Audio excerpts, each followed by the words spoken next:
ধীবর বৃত্তান্ত নাট্যাংশের সবচেয়ে গুরুত্বপূর্ণ প্রশ্নগুলি হল: নাম্বার 1, ধীবর চরিত্র। ধীবর বৃত্তান্ত নাট্যাংশে ধীবর চরিত্রকে আমরা কিভাবে পাই, বা ধীবর চরিত্র সম্পর্কে যা জানো লেখো। এই প্রশ্নটি কিন্তু অত্যন্ত গুরুত্বপূর্ণ। 2 নম্বর প্রশ্ন হচ্ছে যে শোনো ধীবর, আজ থেকে তুমি আমার একজন বিশিষ্ট প্রিয় বন্ধু হলে। শোনো ধীবর, আজ থেকে তুমি আমার একজন বিশিষ্ট প্রিয় বন্ধু হলে।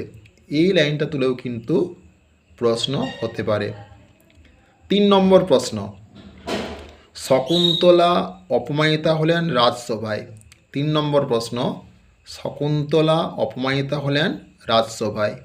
শকুন্তলা কে, তিনি কেন রাজসভায় অপমানিত হয়েছিলেন?